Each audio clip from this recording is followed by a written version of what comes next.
Welcome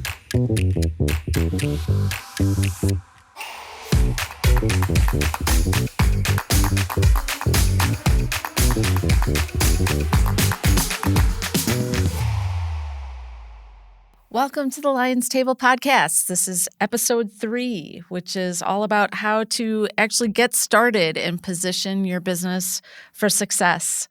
I'm April. This is my husband, Scott. Hello. We own and operate Lion National Corp. We help small businesses, medium businesses, startups, entrepreneurs penetrate the government contracting space. So today, Scotty, what are we talking about? What's our focus? Today I want to get into the nuts and the bolts. Okay. I want to, by the end of this episode, you're going to have some knowledge and power to actually get started on this journey for government contracting. We're going to talk about registrations, designations, certifications, complications, information, preparation, communication, demonstration, inspiration, celebration, aggravation, affirmation, acceleration, classifications. I love this. We're going to cover a lot of ground for today. all the linguists out there. Sorry. That was for you. So for today's episode, we're going to make the assumption that your business is established. Yeah. Maybe you're in the private sector already and just thinking about government contracting, but we're going to assume for today and in future episodes, we'll zoom out a little bit further for those who haven't actually incorporated their business, and we'll talk about steps to that. But for today, we're going to assume that you've got your tax ID number and that you're registered and you are established. So step 1 in government contracting is going to be to register with the government on that's sam.gov. And who is Sam? Uncle Sam. Uncle Sam, is that what it is? SAM is System Award Management. An acronym. Yeah, another acronym. The System Award Management is the system that's in place. And go ahead. Yes. So sam.gov is the government website where information about upcoming opportunities, about businesses that are already registered. So if you wanted to look at businesses that are performing in a certain space at a certain level with individual agencies, all of that information is there. It's where you can search and find opportunities to chase and opportunities to interact with contracting officers and decision makers. Yeah, sam.gov is really turned into a behemoth.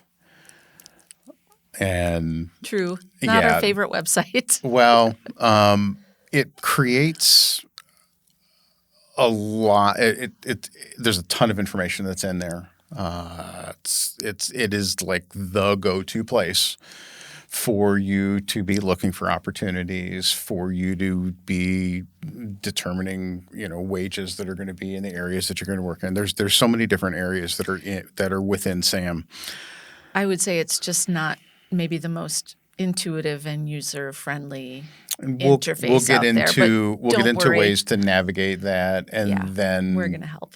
And in the future, we're going to have alternatives to getting that information. But today, it's going to be about how to.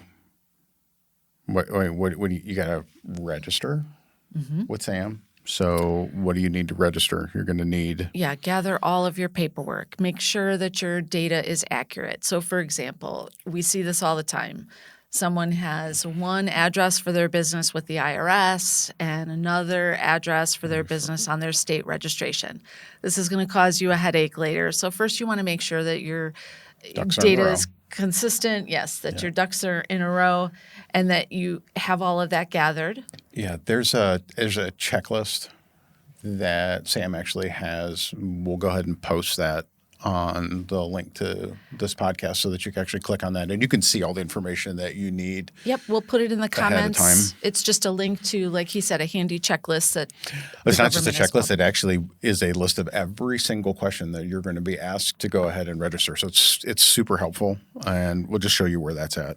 And one of the things that you'll need to determine about your business is the applicable NAICS code, which is the North American Industry Classification System. Yep. This is how all spending by the government is categorized.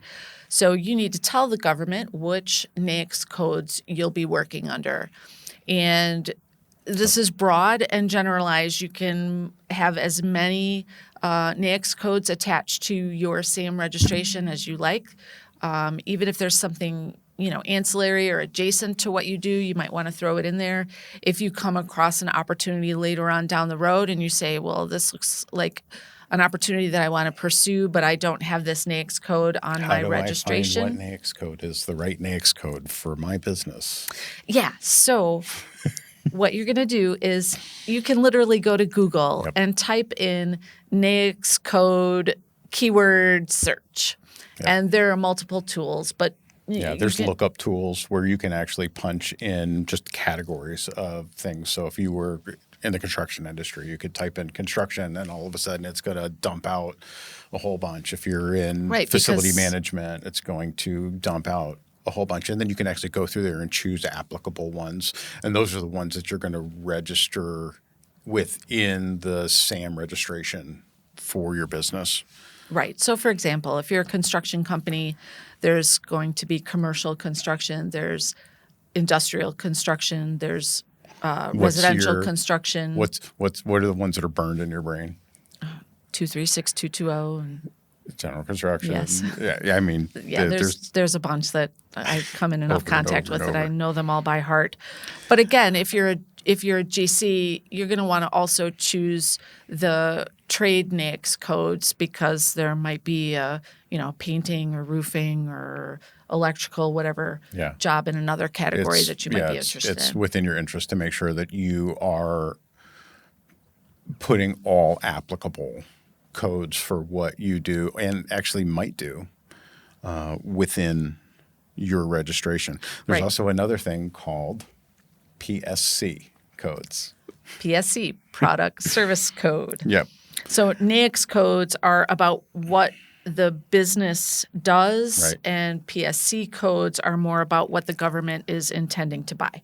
Yeah, so it's more along the actual products instead of the businesses in general. So you actually have the ability to really kind of define what it is. There's enough categories and classifications that are in there that you can get that information in your registration so that when government agencies that you are approaching to try and work with, they can have a very clear picture of what you actually do. Right. And then the other important part of your SAM registration is any minority ownership designations that you qualify for. And we're going to talk a little bit more in detail about that in step 3 today. But if you have an ownership designation or certification up front, then of course put that on your registration.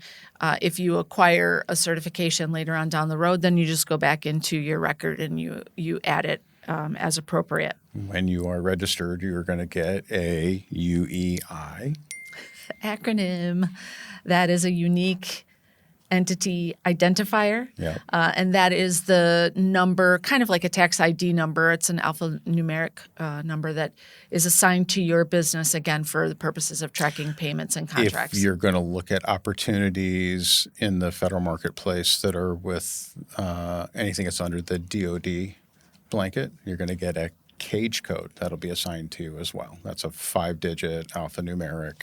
That's part of the system. So it's something that you can choose as well as you're going through the registration process. Right. So that'll happen automatically. Within the registration, look through the checklist before you actually go and do any portion of the registration, like kind of get an idea of where you're at. Now, there's a lot of questions that are in there that are revolving around making sure that you are a U.S.-based business, that you are going to be using U.S.-based supplies, that you agree to all of these things, that you're not going to be doing business with countries that are on the list in the federal government that you're not supposed to be working with. So you're going to get to really see that kind of detail as you get through there. Don't get overwhelmed by it. Go through there and just answer all of the questions as you see fit through there. Okay. Correct. And then step 2. Did you have something else to add in step 1? No. I'm going to go into step 2. I'm right here with you. So Okay. So step 2, we're going to talk about developing your corporate capability statement. And this is important because it's essentially your business's resume and your first impression when you're interacting with either a potential partner or, more importantly, a government contractor or a government procurement official. Yep. Yeah. So a corporate capability statement is a simplified resume. What you need to do, there's a million examples that you can go and look at, and I would encourage you to go online and just Google some corporate capability statements or go and look at some other businesses that you know that are working with the federal government or state and local governments. But look at corporate capability statements that are out there. The purpose of it is to be concise data about your company. There's some do's and some don'ts that are in there, but don't be wordy. Don't be too wordy. Don't make it too long. It's always your total length should be. I mean, front and back max. If 2 pages. not 1 Yep. page. If you can convey Yep. your capabilities and your strengths in 1 page, I would say absolutely go for that because these contracting officers are so busy. They are generally overwhelmed with work, and they don't always have the time to read somebody's through. encyclopedia. Right. This is not necessarily like your personal resume where you're writing out in narrative form your experience. This is really about metrics, your qualifications, data points. You need to show on there what NAICS codes you're operating under. Mm-hmm. You need to have some project highlights that demonstrate your specific experience, in the marketplace. Yeah. If there are differentiators, that's key. You need to be able to convey to the government why they should choose you over your competition. And it really is something that at arm's length, in a very short period of time with few words, you need to give the contracting officer the peace of mind that you are a highly qualified, highly capable, very low-risk contractor that is highly likely to perform at the level expected by the federal government. It's a great tool to be able to, in very short order, display best value to the client that you want to go work for. Right. I would say also that maybe unlike your personal resume, you should be using some sort of visually appealing either graphics or color. Your branding, obviously, your corporate branding comes into play. There's a ton of resources that are out there that, like, if you don't have the ability to make something that's graphically appealing, that you can have that kind of stuff done very, very inexpensively. Outsource it. Give it to somebody who can see the vision for your business and come up with something. And you can actually do quick searches and find people that independently actually make this stuff for people to help them out. And it's just a good tool. It's a good source for helping you come up with something. Another really important part that I always encourage my clients is you don't have just one capability statement. You really think of this as a living document or maybe a series of documents that are tailored to maybe the specific agency that you're targeting. So if you've got experience with the Army and you're pursuing an Army opportunity, you would obviously want to highlight that experience. Same for, other agencies. Let's say your business performs in different marketplaces. So let's say, for example, you were in construction and you've got one that is tailored to construction, but let's say your business also does facility management, facility maintenance, that type of thing. You're going to have another corporate capability statement that says what those key points to your business are that you can ensure that you've got in the hands of the people that you're wanting to work with. Right. And always make sure that you're updating that document just like you would your Yeah. own personal resume. You Yeah, want your don't most be out of date. recent project highlights there. If you are awarded a new project and you're approaching completion, absolutely update your documentation so that they're seeing your most current experience. Yeah. Again, this isn't for salesy, flowery language. This is about data points and powerful metrics so that you can get your point across. And at arm's length, do you stand out? So think of your capability statement as your business's resume and first impression. You need to really grab the attention of a contracting officer and convince them in very short order with very few words that by doing business with you, their job is going to be made easier and that you are highly likely to perform at that high level that they expect and that you are a low-risk contractor, to really give them that peace of mind and encourage them to want to work with you. Moving on. Yeah, let's go to Step 3. Let's get in the weeds of certifications. Okay. So it's really important, it's critical to understand and leverage SBA designations, whether it's for minority ownership categories or there's a lot of different SBA designations, but it's really important to utilize these as the tools that are made available for the government. The government has a lot of money set aside. It's mandated. We've said it before. It's mandated that there is monies that go to small businesses. Now they divide that down even further. So they have each of the different small business designations that are out there, and there's quite a few. And I mean, I feel some acronyms coming on. okay, so yeah, there's so WOSB, Woman-owned small business. right? VOSB, Veteran-owned small business. SDVOSB, Service-disabled veteran-owned small business. Hub Zone. Historically underutilized business Okay. zone. Okay, Which is a geographic designation. We'll get to that in a minute. Right, but I mean, you have Native American, you have Alaska Native American. There's economically disadvantaged small businesses. So there's a lot of acronyms that are designations for small businesses that are meant to drive funds into these companies that qualify and ultimately drive funds into these communities. And it's not just about the economic stimulation. It's also about, from the perspective of the contractor, this is narrowing the pool of competition. Because if the government sets aside, this is the vernacular that's used, if there's a set aside specifically for one of these categories, that means that you have to qualify as that ownership designation in order to even submit a proposal. What qualifies a business as being underneath one of these designations?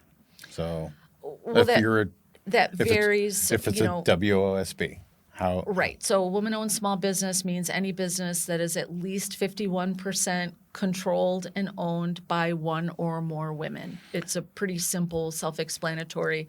There's other categories that have a much more. It's the self-certifying one too.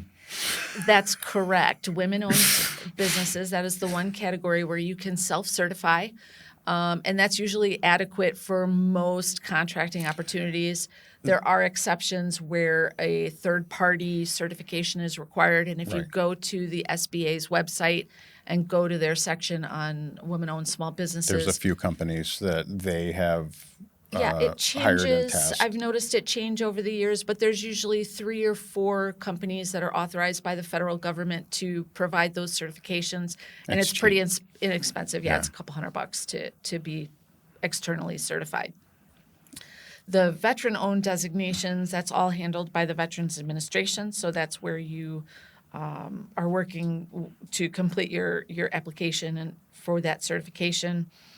Narrowing that down to how it becomes a limited pool So there was, $36.8 billion last year by the VA, and they're strongly driving their work towards veteran-owned businesses and services-tabled veteran-owned businesses. Yeah, they very much favor their own in order to perform contracting and products for the Veterans Yeah, Administration. and each designation can have some different processes that are in there. The VA's running. I mean, they say they're going to run 30 to 90 days, but sometimes it's longer than Yeah, that. I haven't ever seen one at 30 days. I would definitely count on it being at the longer end of that spectrum. Yeah, the other, I mean, one of the key small business designations is the SBA's 8A business development program. It's a government contracting program. It's designed to help small businesses that are owned by socially and economically disadvantaged individuals, and it's run by the SBA. It aims at providing these businesses with a level playing field in the marketplace. The 8A certified businesses can complete contracts specifically set aside for them, as well as receive sole source opportunities.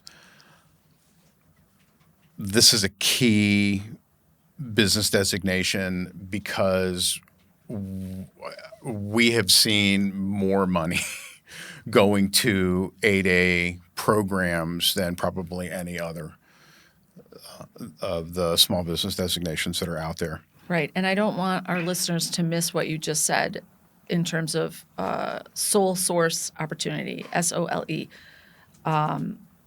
Talk about what that means. So a sole source opportunity is it's an opportunity that the federal government, they have monies that are set where they can actually take that particular opportunity and go directly into contract with a qualifying company. And there's a few SBA designations that will fall within that guideline, and they can simplify the whole process for removing their RFP process in a lot of ways and directly going to a business that they know is qualified and can perform that work, and they can actually go to direct negotiation with them and take it out of the bid process. So no competition. No competition. I love it. Some other benefits of the 8A program is the mentor protege program, which is when a 8A participant as the small business, and you think of the 8A program as kind of a growth ramp. In fact, they talk about the first 4 years being your development phase. Right. And then it's a 9-year program. So the first 4 years is considered the development phase. And then the last 5 years is always considered a transitional phase, because the purpose of the program is very focused around taking businesses that are committed and wanting to do work with the federal government and building them to where they actually make that transition from being a small business, and it's to drive them into the large business sector.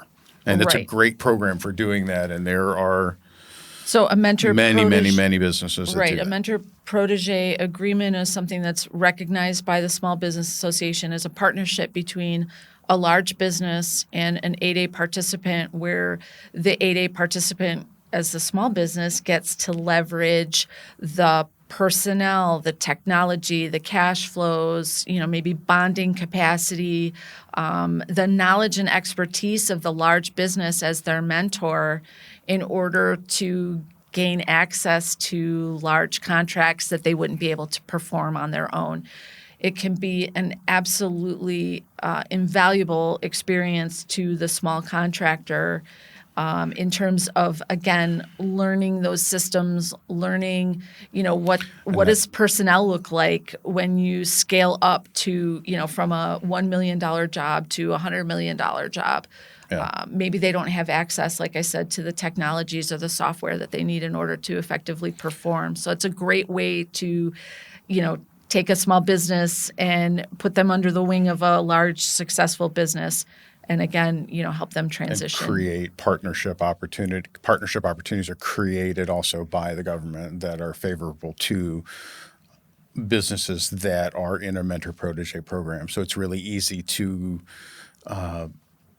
create a joint venture with a large business that is approved by the SBA for you to approach larger work in partnership with this mentor company.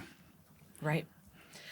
And then let's talk about HubZone, because what's interesting about the HubZone program is that it's the one designation that has a geographic component. Yeah. So again, historically underutilized business zone. So these are geographic locations that Outlined every 10 years by the census. yes, there's literally lines drawn on the map, kind of like a voting And precinct. you can Google HubZone map. Yeah, there's an And interactive map. you'll be able to look and exactly see if where you live or where your business is located is within a hub zone. Right. So in order to qualify, your business office, the location where you're doing business has to be located in a hub zone. Yep. And at least 35% of your employees have to live in a hub zone. Doesn't have to be the same hub zone. Right. But every 10 years when the census takes place, those lines can be redrawn They do based change. on the infusion of, economic development that comes in or out. You can see that in your own neighborhoods, how the economic conditions change So over time. talk about what some of the advantages of a hub zone right. certification, helps a business. There's enormous advantages, but let's talk about the purpose. So the purpose of the Hub Zone program is to promote job growth and economic stimulation in a geographic area that is underutilized. It seeks to encourage investment in these communities and to fuel that economic development. It's another way to level the playing field.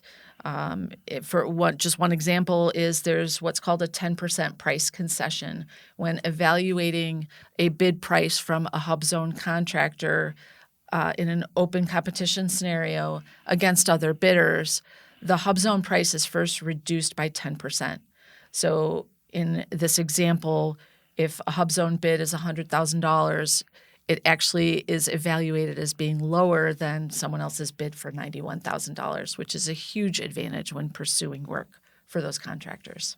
The purpose for that is, of course, driving money into these communities, and the government is willing to pay a little bit more money to make sure that they are doing that they are benefiting the local communities that are in these historically underutilized zones. Moving on to step 4, and this is important, and this is the part that some people were pushing them out of their comfort zone, and I know I had to do a lot of work on this myself in the beginning. We're talking about networking. Yeah, well, relationships are everything. It's so true. It's true in so many areas of life, and in government contracting, we say it all the time, relationships. Yeah, and I mean, there's a lot of ways to go ahead and build relationships within this market sector, but there's also a lot of tools and events that are actually in place to help you in building this network of contacts, and that can be in there's contracting events, there's trade shows, there's seminars, there's local networking events. A lot of these are put on by the government just to make sure that they are actually building these networks. There is always a drive within the federal marketplace to develop new businesses, develop existing businesses, and always the intent, of course, is always to increase what's the best value for for the federal government, and ultimately it's reducing tax dollars is what that comes down to as well. Sure. So we tell people to, you have to become a people person. Yeah. And you need to carry your business cards everywhere. Yeah. And you need to talk to people and be passionate about your business. Yeah. Even if it's not a situation where, you're likely to come in contact with a government official, it's so important to develop relationships with other contractors that can supplement your business or that you can partner with. There's partnering opportunities everywhere when you start looking for them. And you find that when you start talking to people, they want to know what you do. Yep. And they see your passion and your experience. And I mean, we see it happen in rooms all the time. Looking for people in these circles that have more experience or they have. I don't want to say they're smarter than you. That's not what I'm trying to say. But you can actually create these relationships with the people that have walked these lines and have performed these contracts and have interacted with these teams of government officials and these and the other contractors that are working in that space. And there's so much growth that can come out of that. That it's a learning lesson that you there's no way for you to not benefit from it. And I would absolutely advise to seek out people that are smarter than you. There's always going to be people that are smarter than you. Thanks. But I mean, what a wealth of knowledge. And, I always find that people with that kind of experience are usually very generous in their knowledge. They're happy to share because they remember what it's like to be in your shoes when you're a startup and you're, just starting out and you're scrappy and you're hungry and you don't know, which way you're going to take your business. And the sky's the limit, and the future's wide open. They remember what that's like. They remember the fear and the excitement. So you're looking for mentors. You're looking for leveraging resources like your SBA reps that are out there. Right. I was going to say, if you don't know where to start, get on the Small Business Association website and find your local office. Yep. Talk to your Chamber of Commerce. Look at your community calendars that are published. Look at, Facebook groups and There's events. Private sectors like SCORE that are out there that are hugely beneficial to businesses that are in development as well.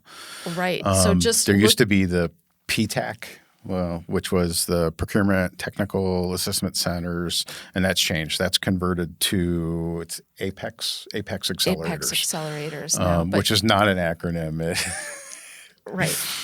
But it's still the same representatives that are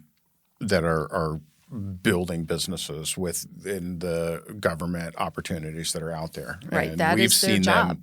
We have seen them drive work to businesses. We've seen them drive agencies to create more opportunities within these SBA designations. So they're fantastic resource. Yeah. And again, I assure you that in your community there are networking events and opportunities to meet people and find out what they're doing and, exchange ideas. So in the federal world, right, we talk about contracting officers a lot, right? So there's a lot of times that these are people that are in, call it, security restricted locations. Sometimes they're not in security restricted locations. How do you approach them? How do you get to these guys? There's a lot of resources that are out there. So again, we talk about events that are being developed where they're actually creating opportunities for you to meet them because they want to meet new businesses. They want to go ahead and have that interaction. You can look at every single opportunity that's posted by the federal government has a contracting officer that's associated with it, and they are always posting the name of that particular person, and there's always an email address, and there's usually a telephone number that's in there. So they actually make it so that they're accessible. And there is, I mean, there's a lot of ways to get to them. So it's telephone, it's email, it's events. There's another way, which is go to a walkthrough that they have set up. So they've got a opportunity that's made available for contractors or suppliers to bid on, and they'll actually invite them to come in on a specific day, and they'll sit down with everybody and talk about the details of that opportunity. And I'm not going to lie, I've been to them even when it wasn't an opportunity that us or our clients were going to be pursuing just for the fact to actually meet these people and have a chance to do face to face. Because there's no, I mean, they're humans. They're just, this is their job. They want to meet people. It's in their best interests as well, Right. all the way across the board. Right. And for contractors who haven't been to a site visit before, there's so much to learn at these meetings because there are contractors that are there specifically to look for partners. Maybe it's their intent to pursue this opportunity as a prime contractor, but they need subs. So they're looking for partners. There are also, subcontractors that might Wanna be perform there within that. just to express their Yep. interest in a piece of that pie. So there's often partnering opportunities. And then, of course, it's a group of government contractors in a room together, so you can talk about other opportunities that you've heard about or local, things that might be going on. But make it a point. Make it Right. a point to get in those circles, because you're gonna meet all the like-minded people Right. that are in there. And there's a lot to learn just by paying attention to the kinds of questions that are asked and how the government contractor responds, what things they're even allowed to respond to and what they can't. So there's a lot of opportunity. Again, even if it's not for a job that you intend to pursue, there's great value in attending these site visits. Yeah. Now, do the contracting officers want crowds there? No. Not necessarily. But I'm going to tell you that they're actively looking for effective solutions for the supplying the products and service for which they're responsible to do. Sure. And really even the crowd size or the attendance level, even that is intel, because if you go to a site walk where there's 60 other contractors on the roster and there's a whole crowd of people there, that's a very different experience from going to another site walk where It maybe ends up there's only being- one other guy that shows Right. up. Ends up being you and one other person that's there. Right. Then that contracting officer is going to be very interested in learning about your qualifications to Yeah. see if you're a good fit. Yeah. One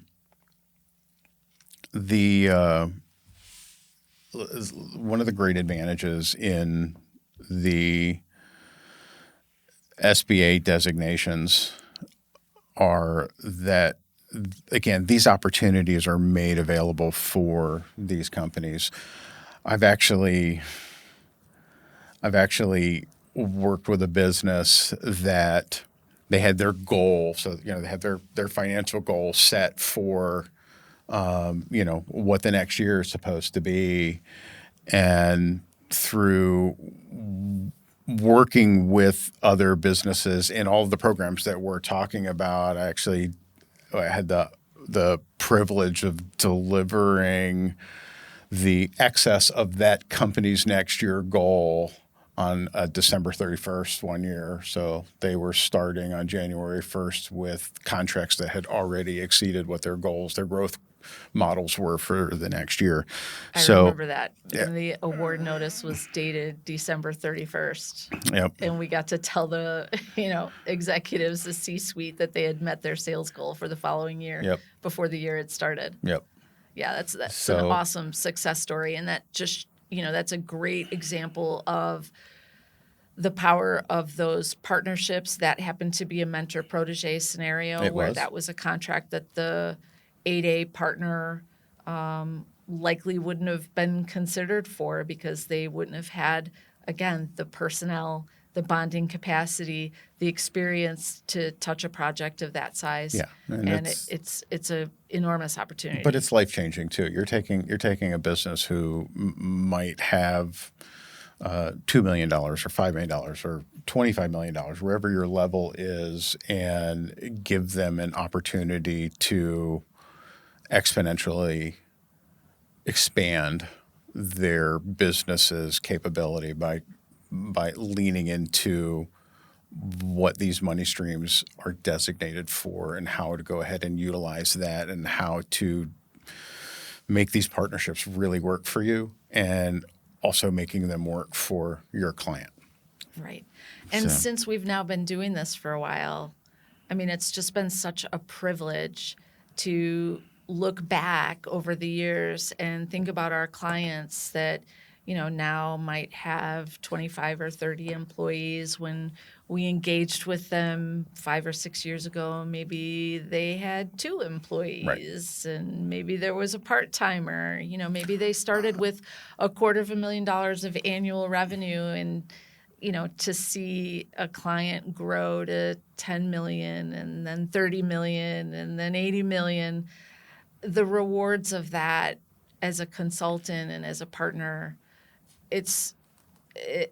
we talk about feeding families, and that's just it. When you think about, somebody that was a job that was created and somebody that got that job, maybe that was an improvement from their prior situation, and maybe, you never know. You hear stories about, if it wasn't for this, my kid wouldn't have been able to go to college, or my kid will be a college graduate, or, there's a ripple effect that happens from all of this that really is what is always driving us. Listen, we all work hard. You work hard. It's just ultimately this is about being able to utilize the tools that are made at your disposal to continue to grow and continue to benefit and feed your families, make some changes. Right. Okay. So, listeners, here's your homework. The very first steps that you can take today to enter the government contracting marketplace. Number 1, you're going to look at your SAM registration, get all your paperwork together and get that registration started. Again, we're going to have that checklist linked for you. Number 2, invest the adequate time and energy in your corporate capability statement. Make it a document that you're proud of. Make it something that has an impact, that you can leverage. Google examples of effective corporate capability statements, and you'll even see from the thumbnails, you'll be able to see quickly which ones stand out. And number 3, get online and find events in your community where you can mingle and learn and share ideas and share your experience and your goals. And this is key. Don't just go home with a stack of business cards. You have to follow up with those people. Send them an email afterwards or give them a follow-up phone call, and just tell them that it was great to meet them and you'd love to sit down and discuss further opportunities that maybe you can, share between your businesses. This is critical to, again, have an impact in your community and to help your business grow. So to wrap up today's episode, here's the call to action. Follow us, comment, bring us your questions. We would love to be able to be interactive. If there's something on your mind or a question you have, find us on LinkedIn or YouTube, or go to lionnational.com. You can fill out our contact form and let us know what you're thinking about. And we'd be happy to, address those questions in future episodes. What are your reservations about government contracting? What's holding you back? Maybe we can clear up some misconceptions. Yeah, we're happy to address questions. We've got a lot of stuff to cover, but if there is some very specifics, I'd like to be able to go ahead and touch those needs as well as we're going through this. Yeah, and we'd love to know what you're doing and where you are, what kind of business you've got, and what your goals are, and see if we can't help you reach those goals. This is what we do all day, every day. Yep. Thank you so much for joining us, everybody.